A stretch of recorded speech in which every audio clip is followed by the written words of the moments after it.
Assalamualaikum warahmatullahi wabarakatuh. Halo siswa-siswa Miss di rumah, apa kabar semuanya? Miss harap kita semua sehat selalu serta dalam lindungan Allah Subhanahu wa taala. Amin ya rabbal alamin. Kembali lagi dalam pelajaran Miss, video pembelajaran Bahasa Indonesia 3. Mari kita mulai materi kita. Selamat belajar. Oke.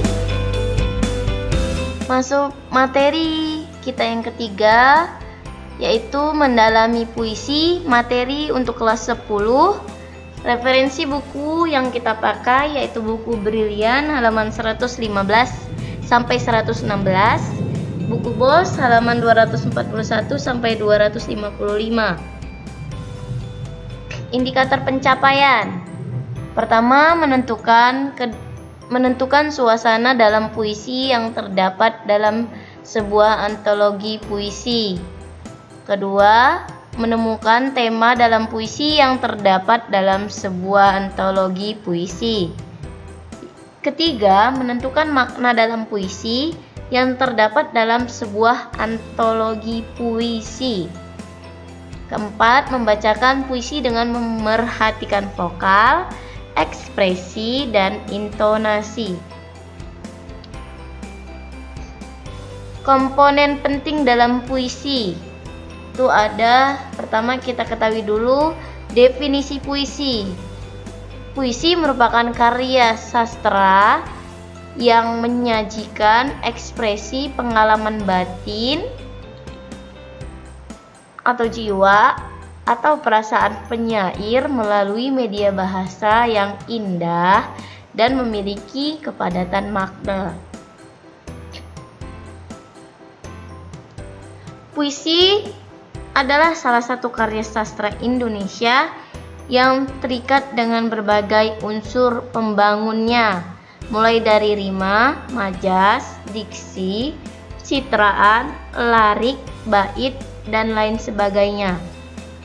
Ya, materi yang Miss sampaikan dalam bentuk PowerPoint ini kalian catat di buku catatan. Saat nanti kita masuk sekolah, Miss akan periksa, ya. Jadi kalian bukan hanya sekedar mencontek sama teman mengerjakan tugasnya tanpa melihat video pembelajarannya. Masuk slide selanjutnya, kita bahas ciri-ciri puisi. Di sini Miss buat ada 7. Yang pertama, menggunakan bahasa yang padat. Yang kedua, memperhatikan diksi dan bahasa kiasan. Yang ketiga, imajinatif dan figuratif. Yang keempat, tidak terikat jumlah baris, rima, dan irama. Jadi bebas ya. Kalau dalam kita buat puisi itu jumlah barisnya mau berapa setiap bait, rimanya mau bagaimana, iramanya mau bagaimana, itu dibebaskan. Kelima, mempunyai persajakan akhir. Persajakan akhir misalnya itu AB, AB, BB, BB, atau AA, atau AA, BB, itu tadi ya persajakan akhir contohnya. Keenam, memiliki gaya bahasa yang dinamis. Ketujuh, pengarangnya diketahui. Ya, jadi setiap puisi, mau itu puisi yang terkenal, yang mau nggak terkenal, pasti ada pengarangnya. Tuh ya. Selanjutnya, oke, dalam puisi itu kita pertama akan melihat dulu suasana. Apa itu suasana? Suasana merupakan perasaan pembaca setelah membaca puisi. Jadi apa yang kalian rasakan? Misalnya kalian baca di baris pertama puisi tersebut, kalian merasakan di situ adanya kesedihan. Buatlah berarti di situ suasananya suasana kesedihan. Seperti itu contohnya ya. Kedua, tema. Tema merupakan inti makna yang disampaikan penulis melalui puisi. Apa inti maknanya? Misalnya diangkat dalam puisi tersebut adalah tema anak durhaka, atau tema keluarga, atau tema romansa, percintaan, seperti itu contohnya ya. Tema puisi dapat ditemukan melalui kata-kata kunci dari puisi. Jadi bisa terdapat juga dalam puisi tersebut kata-kata kuncinya yang bisa mengarah pada tema puisi tersebut. Oke, selanjutnya ada makna. Makna dalam puisi terkait dengan pesan atau maksud yang ingin disampaikan penyair melalui puisinya.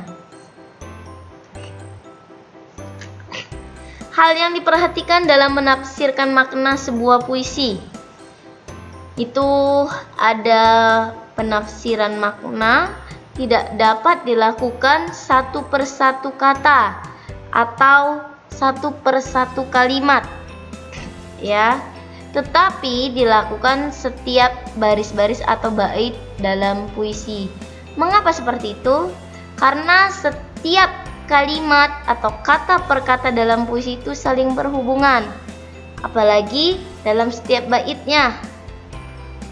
Ya, jadi dilakukanlah pada setiap baris-baris. Kumpulan baris-baris itu, disitulah kalian menafsirkan maknanya. Kedua, ada puisi tidak dapat dipahami hanya dengan mengandalkan kamus. Ingat, makna dalam sebuah puisi itu tidak hanya tersurat, tetapi juga bisa tersirat, ya. Jadi kalian pahami dulu. Kalau biasanya sih itu kita pelajari dulu siapa pengarangnya, apa latar belakang pengarangnya. Ada kadang dia berhubungan juga, ya. Ketiga, pahami makna dari semua baris puisi daripada hanya memahami arti leksikalnya. Pahami makna dari semua baris puisi tersebut daripada kalian hanya memahami makna leksikalnya, makna kata per katanya, ya. Oke, itu tadi hal yang harus kalian perhatikan sebelum menafsirkan makna sebuah puisi. Cara membaca puisi, karena nanti tugasnya ada berhubungan dengan membaca puisi, kalian cermatilah ini, ya. Kalian pahami sebelum kalian nanti membaca puisi. Pertama, kejelasan dalam artikulasi dan intonasi yang tepat. Ini apa maksudnya? Kejelasan artikulasi, kejelasan pengucapan. Itu tadi ya. Kalau intonasi, tinggi rendahnya suara. Oke. Yang kedua, ketepatan ekspresi atau mimik. Jadi, ketepatan ekspresi atau mimik. Misalnya puisi tersebut puisi sedih, mimik kalian mimik marah, mimik gembira, itu salah. Makanya perlu juga kalian cermati ketepatan ekspresi atau mimiknya. Ketiga, menggunakan gerak tubuh yang tepat. Ya, jangan nanti dibilangnya melompat, kalian malah mencontohkan jongkok. Ya, salah ya. Jadi, menggunakan gerak tubuh yang tepat sesuai bacaan puisi tersebut. Keempat, menguasai arena panggung. Jadi, misalnya nih kalian contohnya membaca puisi ini suka jalan-jalan. Rupanya arena panggungnya kecil. Nah, di situ berarti kalian terbatas untuk jalan-jalannya. Kurangilah berarti untuk membaca puisi sambil berjalan, ya. Kelima, kelancaran dan kecepatan. Jangan membaca puisi itu kayak membaca kalimat, beda ya. Itu dia, kelancaran dan kecepatan. Keenam, mengatur pernapasan dan jeda. Ingat, jika kalian mau puisi kalian dipahami, buatlah jeda-jeda dalam pembacaan puisi kalian itu yang tepat. Aturlah sedemikian rupa agar pembaca itu merasakan pesan yang akan kalian sampaikan melalui puisi kalian. Ketujuh, memahami makna puisi. Jadi sebelum kalian baca puisi tersebut, kalian carilah makna-maknanya. Supaya apa? Supaya kalian bisa menghayati puisi tersebut saat kalian membacanya. Oke. Contoh pembacaan puisi. Ya, contohnya Sajak anak muda W.S. Rendra. Kita adalah angkatan gagap yang diperanakan oleh angkatan takabur. Kita kurang pendidikan resmi di dalam hal keadilan, karena tidak diajarkan berpolitik dan tidak diajar dasar ilmu hukum. Kita melihat kabur pribadi orang karena tidak diajarkan kebatinan atau ilmu jiwa. Kita tidak mengerti uraian pikiran lurus karena tidak diajar filsafat atau logika. Apakah kita tidak maksud untuk mengerti itu semua? Apakah kita hanya dipersiapkan untuk menjadi alat saja? Inilah gambaran rata-rata pemuda tamatan SLA, pemuda menjelang dewasa. Dasar pendidikan kita adalah kepatuhan, bukan pertukaran pikiran. Ilmu sekolah adalah ilmu hafalan dan bukan ilmu latihan menguraikan. Dasar keadilan di dalam pergaulan serta pengetahuan akan kelakuan manusia sebagai kelompok atau sebagai pribadi tidak dianggap sebagai ilmu yang perlu dikaji dan diuji. Kenyataan di dunia menjadi remang-remang. Gejala-gejala yang muncul lalu lalang tidak bisa kita hubungkan. Kita marah pada diri sendiri. Kita sebal terhadap masa depan, lalu akhirnya menikmati masa bodoh dan santai. Di dalam kegagapan, kita hanya bisa membeli dan memakai tanpa bisa mencipta. Kita tidak bisa memimpin, tetapi hanya bisa berkuasa, persis seperti bapak-bapak kita. Pendidikan negeri ini berkiblat ke barat. Di sana, anak-anak memang disiapkan untuk menjadi alat dari industri. Dan industri mereka berjalan tanpa henti. Tetapi tidak dipersiapkan menjadi alat apa. Kita hanya menjadi alat birokrasi. Dan birokrasi menjadi berlebihan tanpa kegunaan. Menjadi benalu di dahan. Gelap. Pandangan gelap. Pendidikan tidak memberikan pencerahan.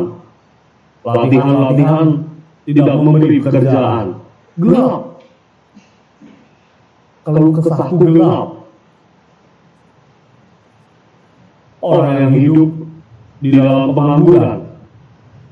Apakah yang terjadi di sekitarmu ini?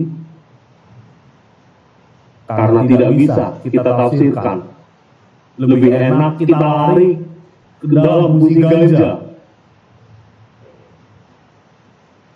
Apakah artinya tanda-tanda yang rumit ini? Apakah ini? Apakah ini?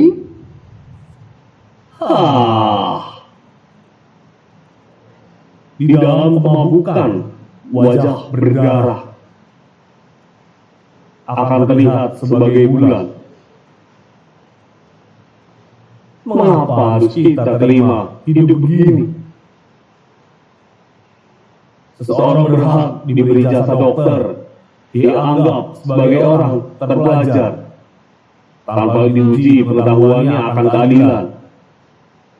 Dan bila ada tirani marajalela, ia diam, tidak bicara.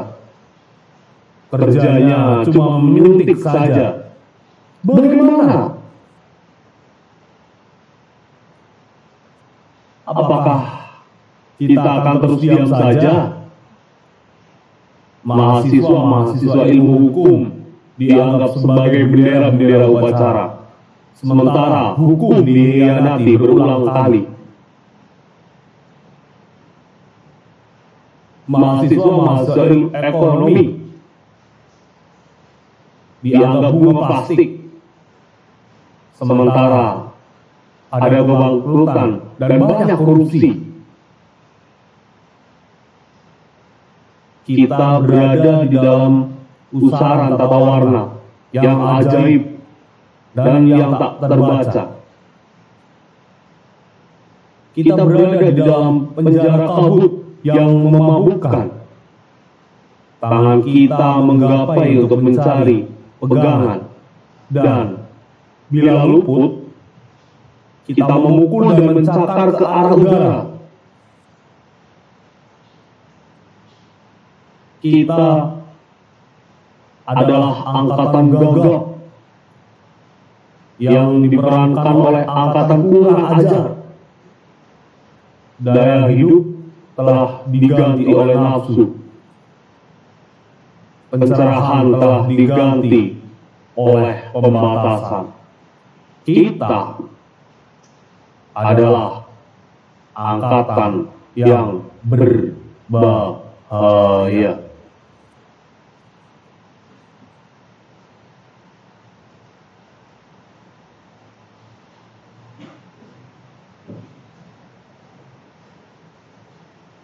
Itu tadi contoh pembacaan puisinya Sajak Anak Muda karya W.S. Rendra.